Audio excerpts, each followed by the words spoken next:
I'm typing this with hands that don't feel like mine anymore. Every time I hit a key, I expect my fingernails to just pop off. I'm currently locked in the guest bathroom of my childhood home. It's the only room with a heavy brass deadbolt, and I can hear them shuffling outside. "Leo? Honey, the stew is getting a skin on it," my mom calls out. Her voice has this rhythmic, clicking quality to it now, like a beetle's wings.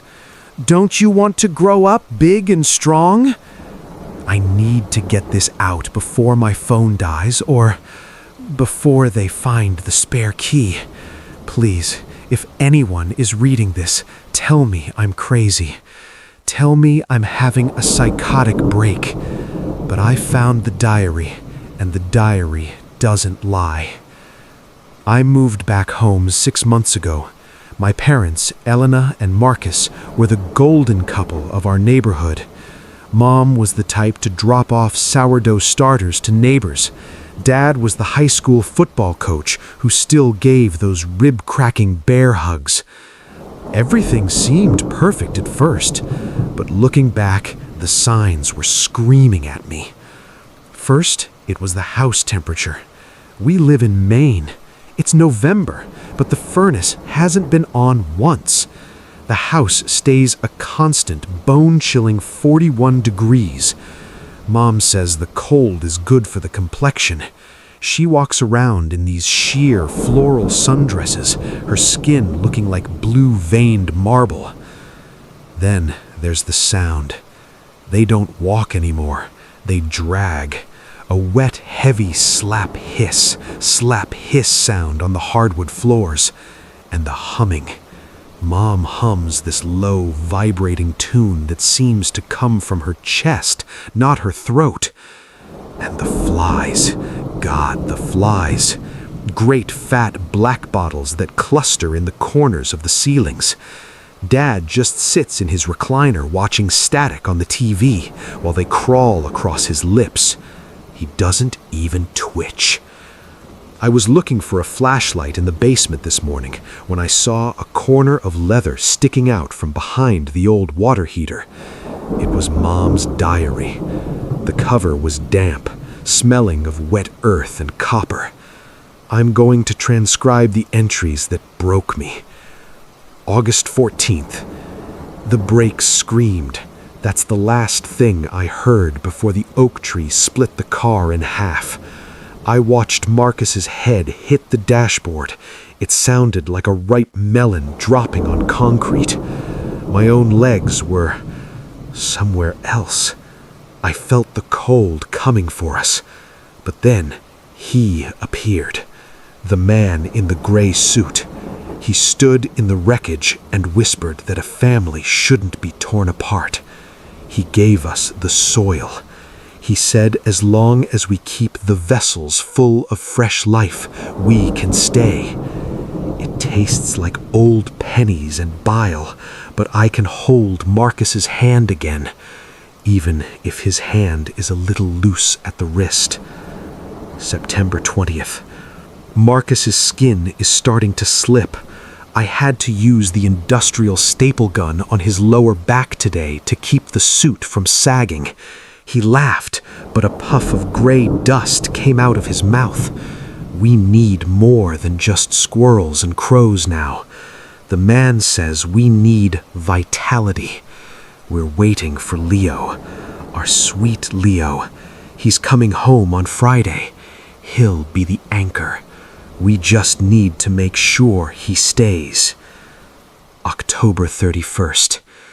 Leo noticed the smell. I told him it was the compost, but it was really the neighbor's golden retriever, Goldie, rotting in the crawl space. We couldn't use all of her at once. The marrow keeps our eyes clear. Marcus says he misses the feeling of a heartbeat. I told him to be patient. Once Leo joins us, we won't have to pretend to breathe anymore. It's so exhausting, the pretending. After I read that, I ran upstairs, my head spinning. I burst into the kitchen. Mom was standing at the counter, preparing dinner. "Mom," I gasped, "what happened in August? The car accident." She stopped humming. She didn't turn around, but her head tilted at a sickening 90-degree angle. I heard a loud crack of vertebrae. "We don't talk about the accident, Leo. It's rude to dwell on the past." She turned then. A large piece of her cheek had simply sloughed off. It was hanging by a thin thread of gray sinew, swaying like a pendulum. Underneath, there was no blood, just a hollow cavity packed with that dark, damp soil she mentioned in the diary. She reached into a pot on the stove, a pot of beef stew that had been simmering all day. She pulled out a handful of gray, dripping meat and offered it to me. "Eat, honey. You're looking so animated. It's distracting." I looked into the pot. Floating on the surface, among the grease and the foam, was a human ear. It had a small diamond stud in it, the same one our neighbor, Mrs. Gable, wore every day. I backed away, gagging, and ran right into my father. His bear hug wasn't warm. It was like being pressed against a bag of wet sand. As he squeezed me, I heard a squelching sound. A dark, viscous liquid, black as motor oil, began to leak from his pores, staining my shirt. "Don't run from your mother, Leo," he rumbled. His jaw didn't move quite right. It hung unhinged on the left side, swinging like a broken gate. "We've worked so hard to keep this family together. Do you know how much thread it takes to keep a man's torso attached to his hips?"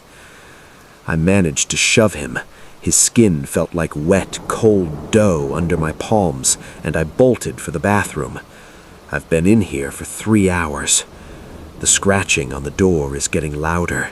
It's not nails anymore. It sounds like bone on wood. "Leo," Dad's voice is a wet rattle. "Open the door. The transition is easier if you don't fight it. The man is coming back tonight for the final stitching." I leaned over the sink to splash cold water on my face, trying to wake up from this nightmare. But then I looked in the mirror, truly looked. I remembered the car ride, August 14th. I was in the back seat. I remember the tree. I remember the smell of gasoline and the sight of my father's head folded like a piece of paper. I looked at my own throat in the mirror. There was a thin, jagged line running all the way around my neck. I picked at it with a trembling finger. The skin didn't hurt. It just unzipped. Inside the wound, there wasn't a windpipe of veins. There was only a thick black twine, neatly stitching my head to my shoulders. And there, packed into the gap, was the same dark graveyard soil. I'm not the missing piece because I'm alive. I'm the missing piece because I'm the only one who hasn't realized he's rotting yet.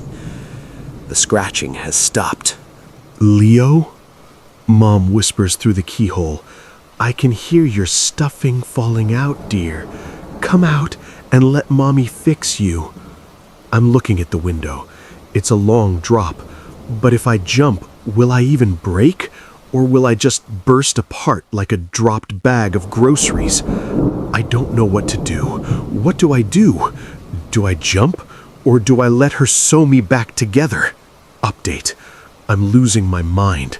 Mom just slid a 6-inch upholstery needle under the door. It's dripping with that black, oily sludge, and she's whispering through the wood about how loose my neck looks. She says she just needs to tack me down so I don't wander off. The sound from the hallway has changed. Dad isn't using his hands to knock anymore. It sounds like he's just swinging his head against the door. Every time it hits it, I hear a wet, squelching sound, like a bag of mud hitting a wall. I'm standing on the toilet now, reaching for the window latch. My hands are gray, and when I move my wrist, I can hear the dirt shifting inside like a sandbox.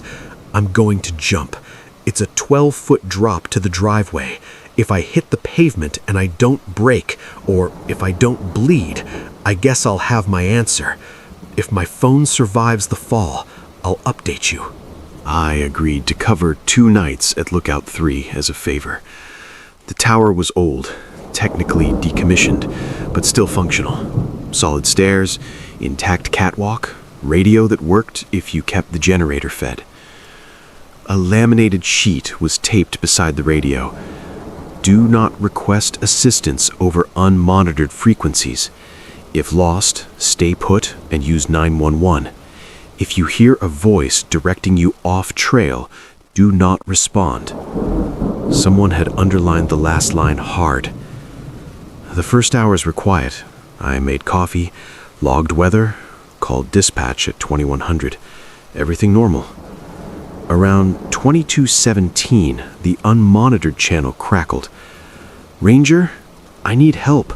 Lost on Trail 6. Male voice, breathing fast, panicked but controlled. I didn't transmit. Dispatch warned me earlier, weird traffic on that channel mentioning lookout. Do not engage. Log it. Units checking. The voice tried again. "Ranger, I can hear you up there. Please." Then it switched, flat, emotionless, and spoke in my own voice. "Lookout 3, dispatch. Go ahead." It repeated phrases I'd said earlier, stitching them together. I turned the volume almost off, but couldn't kill it completely. Turning it off felt worse. I logged it with a shaking hand and underlined, mimicked. Then came the knock. Not on the trapdoor, on the tower base far below. Heavy, metal on wood. Thump. Pause. Thump. A voice rose through the stairwell, sounding like dispatch. "Lookout 3. Come down. We need you." Real dispatch on the main channel. "Negative. No units at your location. Stay in the tower. Do not open the hatch." The 2 voices overlapped perfectly. Then the voice from below became my dead brother's. Small, careful the way he spoke when he was scared as a kid. "Hey, it's cold." My hand moved to the lock before I could stop it. Dispatch was shouting in my ear, distant now. I unlocked the trapdoor. Silence. Empty. I cracked it, shone the flashlight down. Blackness. Sour smell. Wet fur and metal. I stepped onto the stairs. Halfway down, the beam caught a strip of reflective trail marker tape stuck to the metal step. It didn't belong there. The voice below, patient. Almost there. At the base, no one, no truck, no footprints. Then from the trees to my left and from the radio high above simultaneously. "Here. Here." My own voice, stereo. I swung the light. Between 2 trunks stood something tall and impossibly thin. Arms too long, too many joints. Head like skin stretched over sharp ridges. Mouth wrong, too wide.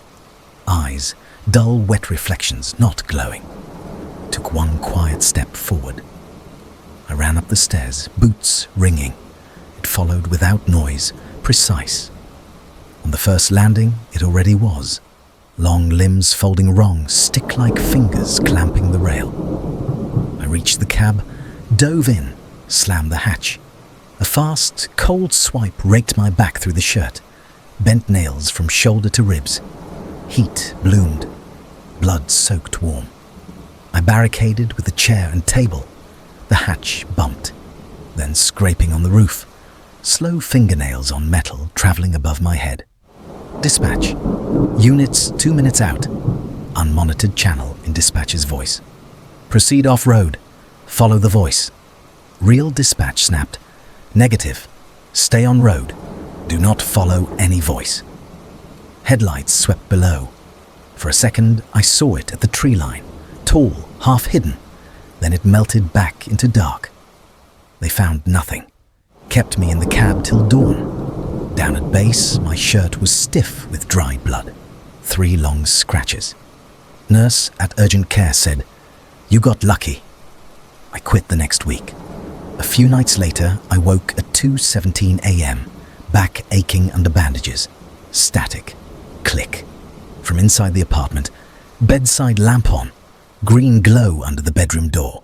In the living room, centered on the coffee table, the Lookout 3 radio. Black tape on antenna, crescent gouge on casing, handwritten label, reflective tape stuck to its side. It crackled. My voice calm. Lookout 3. Do you copy? Then dispatch. Confirm you are secure. Then my brother. I'm scared. Voices cycled. Patient. Waiting. I locked myself in the bedroom until sunrise. When I opened the door, the radio was gone.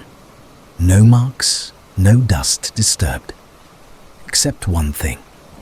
A single strip of reflective tape pressed flat to the hardwood, right where the glow had been, pointing straight toward my front door.